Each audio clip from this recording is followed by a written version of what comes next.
Hi there, and welcome to The Daily Gardener, and thank you for listening. I'm Jennifer Ebling, and today is March 3rd, and there are just 17 days left until the first day of spring.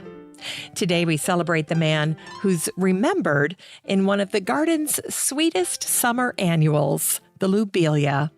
And we also learned about the man who invented the telephone, but he also happened to love gardening and the natural world.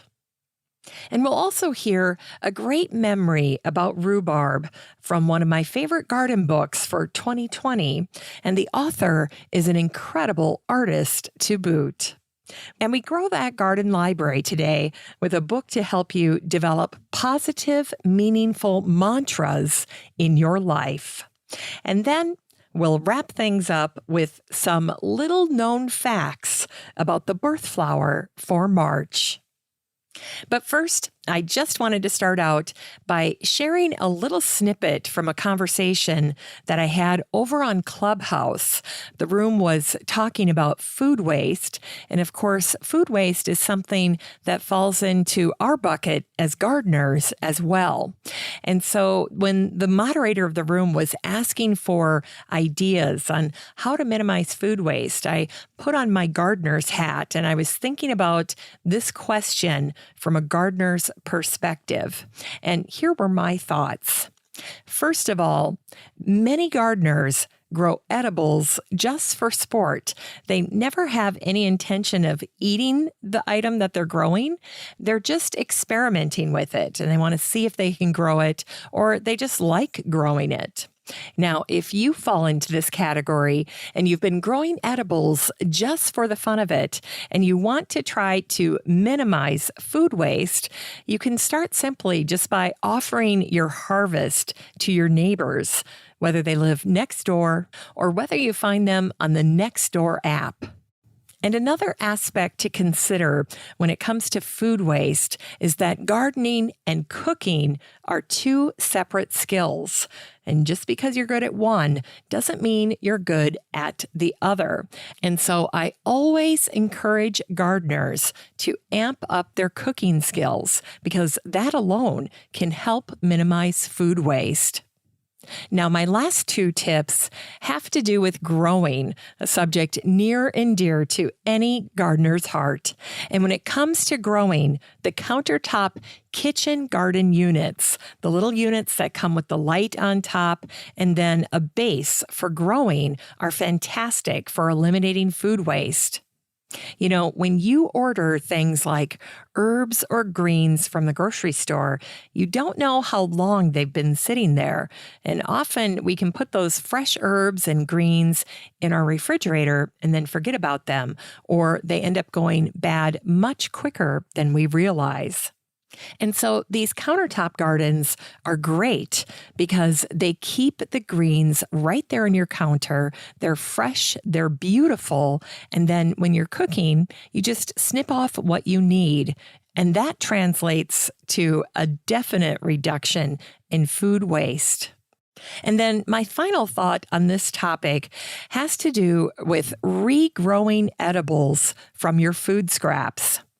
You know, if I had to pick some of my favorite garden books, a few of them would include books on the topic of no waste kitchen gardening, regrowing food from your basic everyday kitchen scraps. For instance, you can take the top of carrots, pop them back into the soil, and you will get a nice, fluffy, wonderful carrot top that you can use to cut and put into salads or add them to sandwiches. Carrot tops are wonderful. And this type of regrowing from kitchen scraps is fascinating to kids. So make sure to get them involved with regrowing from kitchen scraps if you do it, and they will be fascinated by that. And it's a great way to drive home the message about trying to reduce food waste. All right, it's time for curated news.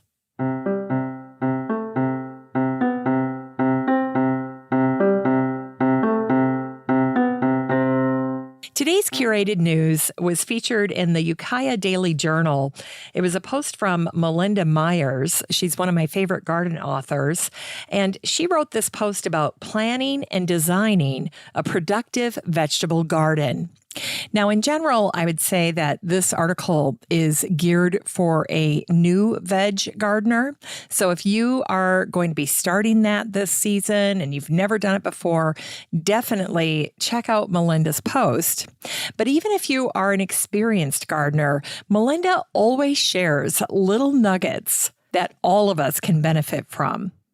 And true to form, here's a little resource that Melinda shared in this article. She writes, "Consider enlisting help from Gardener's Supply by using one of their vegetable garden plans.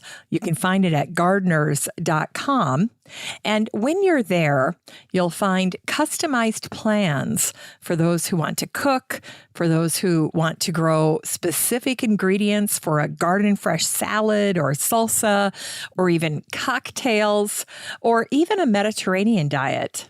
So whatever the plan is, whatever you enjoy eating, Gardener's Supply has these custom plans for you, and many of them even come with seed packets to cover all of the plants and food items that are covered in the plan. So that just makes it very easy. It's a one-stop shop. So great reminder there from Melinda. Now, if you would like to check out Melinda's post for yourself, all you need to do the next time you're in the Facebook group for the show is search for the word vegetable, and Melinda's post will pop right up. And if you would like to join the Facebook group for the show, it is so easy to do. Just search for Daily Gardener Community, where you'd search for a friend and request to join. I'd love to meet you in the group. It's time for today's botanical history.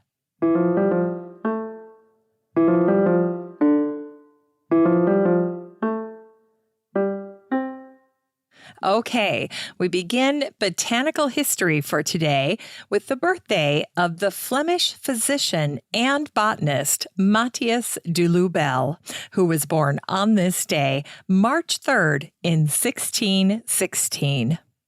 Matthias practiced medicine in England, and among his many accomplishments, Matthias was the first botanist to recognize the difference between monocots and dicots.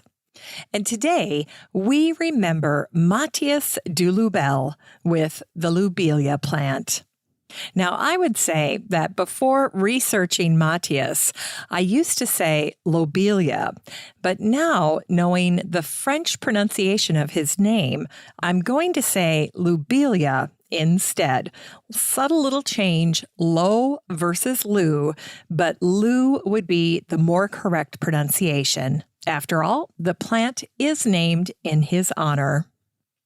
Now, in my research of the lobelia, I made some surprising discoveries because for as lovely as the lobelia is, the common names for the lobelia are terribly unattractive, and they include names like asthma weed, bladder pod, gag root, pukeweed, vomit wort, and wild tobacco. These common names for lobelia reflect the fact that it is very toxic to eat it. Well, despite its toxicity, lobelia is still one of the sweetest looking plants for your summer containers. The dainty annual comes in pink, light blue, and royal blue. And I don't know about you, but I end up buying about 2 flats of lobelia for my summer containers. I love it that much. And every year I go through the same process. I usually see the pink lobelia first, and then the royal blue captures my attention. And then all of a sudden I will see the light blue lobelia. And I think that's my absolute favorite. But you know what? No matter what color you choose, lobelias remain a favorite with pollinators. And they don't care if it's light blue or royal blue or pink. And if you watch your containers, you'll notice that the delicate blossoms frequently host bees, butterflies, and moths, which only adds to their charm. And today is the birthday of the Scottish-born inventor, scientist, and engineer credited with inventing and patenting the very first practical telephone, Alexander Graham Bell, who was born on this day, March 3rd, in 1847. In 1855, Alexander co-founded the American Telephone and Telegraph Company, known today as AT&T. And although we know his story with regard to the telephone, most people are unaware that Alexander had a love for gardening and the natural world. Early on in his childhood, Alexander was drawn to the natural world, and he collected botanical specimens and conducted experiments. After attending school for only 5 years, Alexander took personal control over his lifelong love of learning. Growing up, Alexander's best friend, Ben Herdman, was from a family who owned a flour mill. Alexander was just 12 years old. He created a rudimentary device that rotated paddles that were equipped with nail brushes. He had designed it to be a dehusking machine, and the family used the machine in their mill operations for years. As a gesture of thanks, Ben's father made a space for the boys in the mill where they could invent to their heart's content. Now today, many people are unaware that Alexander's mother was deaf. And as a consequence of this, Alexander had dedicated himself to helping the deaf his entire life. As a young man, Alexander opened a school for teachers of the deaf. And while he was in Boston, he even worked with a young Helen Keller. Later on, he worked with a young woman named Mabel Hubbard, who became deaf as a child from scarlet fever. After 5 years of courtship, Alexander and Mabel married, and at the ceremony, Alexander presented Mabel with a special wedding present, nearly all the shares of stock in a company called Bell Telephone. Alexander and Mabel shared a lifelong love of gardening, and the couple built a summer home in the charming village of Baddock, Canada in 1889. Mabel would stroll the neighborhoods and ask about the plants that were growing in the gardens. Generous and kind, Mabel donated many flowers to the people of Baddock. And today, the Alexander Graham Bell National Historic Site features a lovely garden that boasts flowers, shrubs, and trees, including a magnolia, which was a favorite of Mabel's. Now, recently, there was an article that was released by Canadian scientists who fear that Alexander may have planted Heracleum mantagasianum, commonly known as giant hogweed, in his garden. Even now, there remains an impressive cluster of the dangerous giant hogweed near Baddock. The sap of giant hogweed causes sensitivity to sunlight and UV rays, and it can lead to severe skin and eye problems, including blindness, which would have been very upsetting to Alexander. And here's a little-known fact about Alexander. The gardener and the children's book illustrator Tasha Tudor learned to love gardening from Alexander Graham Bell. Tasha's well-connected family had visited Alexander at his home in Maryland when he was a young single man. Tasha was 5 years old, and she recalled that she fell in love with Alexander's roses. In fact, later in her life, she always credited the vision of Alexander's rose beds with inspiring her decision to become a gardener. It's time for Unearthed Words.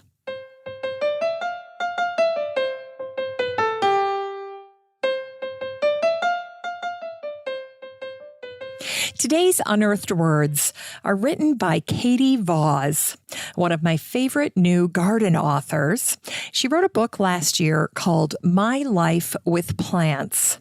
And what I love about Katie's book is that she wrote about 39 plants that made a difference in her life. And she shares these wonderful little stories about each of these plants and basically the memories that she has about plants.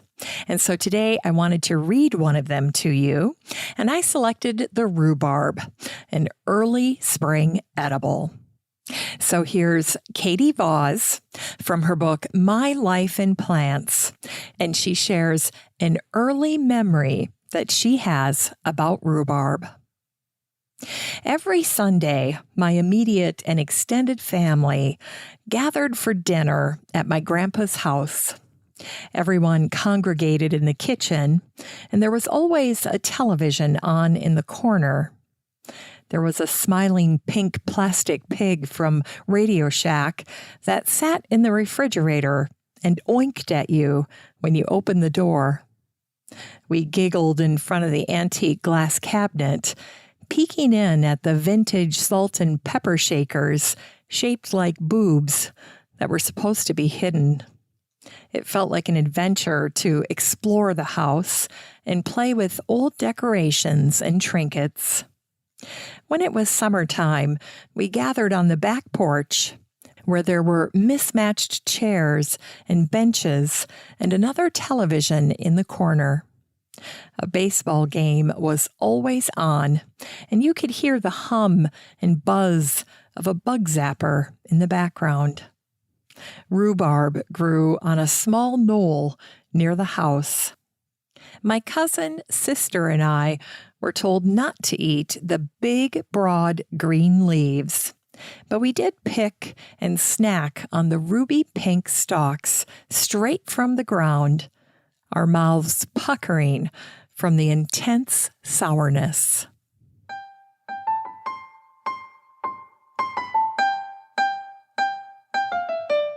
It's time to grow that garden library with today's book, Find Your Mantra by Aisel Gunner.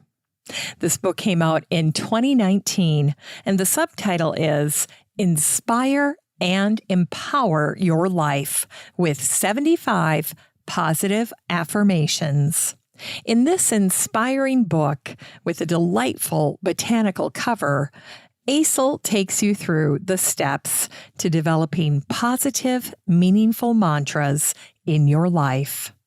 Now, this is not a gardening book, but it is about developing aspects of life that many gardeners seek: peace, love, happiness, and strength for your own personal journey. Aisel's book is full of beautiful illustrations and design. You'll find plenty of positivity and mindfulness. And Aisel encourages us to be present, to embrace love and light, to choose joy, and to recognize our blessings. If you're looking for a book for yourself or a friend, Aisel's book is truly a gift. This book is 144 pages of affirmations to help you be more present, free yourself from worry and anxiety, and embrace all that is good in your life, like our gardens and our many blessings. Aisel will help you lead a more rewarding life. You can get a copy of Find Your Mantra by Aisel Gunner and support the show using the Amazon link in today's show notes for around $7.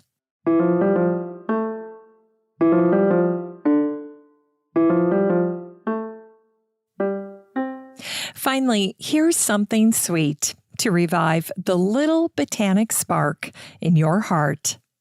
The birth flower for March birthdays is the daffodil. Daffodils are also the 10th anniversary flower. A bouquet of daffodils means happiness and hope, but a single daffodil is an omen of bad luck in your future. And here's one of my all-time favorite daffodil stories. In England, back in 1889, the Reverend George Herbert Englehart began breeding daffodils, some 700 varieties in his lifetime. Fans of Beersheba, Lucifer, or White Lady have Reverend Englehart to thank. George spent every spare minute breeding, and his parishioners would often find a note tacked to the church door, and it simply said, "No service today. Working with daffodils." Well, daffodils were highly valued in ancient times because the Romans believed that the sap could be used for healing. Today we know that all parts of the daffodil are toxic, and the sap is toxic to other flowers, which is why you have to soak daffs separately for 24 hours before you add them to a bouquet. And if you do this, if you decide to add them to a bouquet, do not recut the stems after you soaked them, because that will release more sap, and then you'll have to start all over again, soaking them, and then waiting 24 hours. Now, if you're wondering, the compounds in daffodil sap are licorine and calcium oxalate crystals. Found in the leaves and stems of the daffodil, the calcium oxalate crystals can irritate your skin, so be careful when you're handling daffodils. And this applies to braiding the daffodil leaves. If you've done that without gloves on, you're running the risk of irritating the skin on your hands. Now, the toxic nature of daffodils means that deer and other animals will not eat them, unlike other spring flowering bulbs like tulips. All the animals love tulips. And for that precise reason, I love planting daffodils because they're an investment that I can count on to be there for me in the spring. And contrary to popular opinion, daffs can be carefully divided in early spring. Yes, they can. Once the soil has started to thaw, you can take divisions from large clumps and then pop them into new places in the garden. The key is lifting the bulbs very carefully with plenty of soil attached to the roots and then promptly replanting them. That's how you'll get them to still bloom this year. But generally speaking, it's advised to separate and move daffodil bulbs after they have bloomed. But that can be a challenge too, because that means that this task ends up happening in early summer when there's already so much to do. And in many cases, you're just so overwhelmed that the daffs end up getting pushed off the list and they never get moved. And finally, there is really one poem that is regarded as the mother of all daffodil poems. And it's this one by the English Romantic poet William Wordsworth. I wandered lonely as a cloud that floats on high o'er vales and hills, when all at once I saw a crowd, a host of golden daffodils, beside the lake, beneath the trees, fluttering and dancing in the breeze. Continuous as the stars that shine and twinkle on the Milky Way, they stretched in never-ending line along the margin of a bay.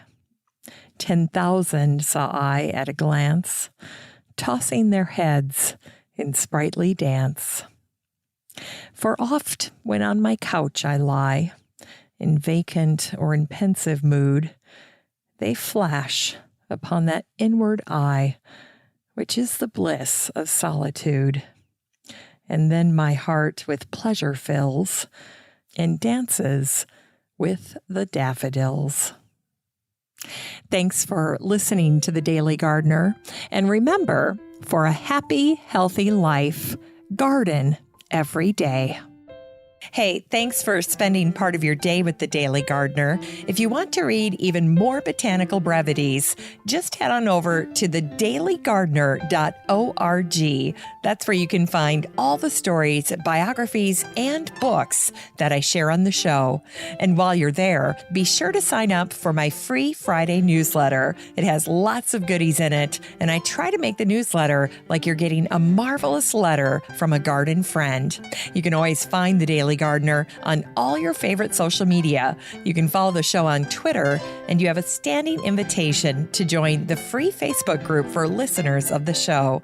Just search for Daily Gardener Community the next time you're on Facebook and request to join.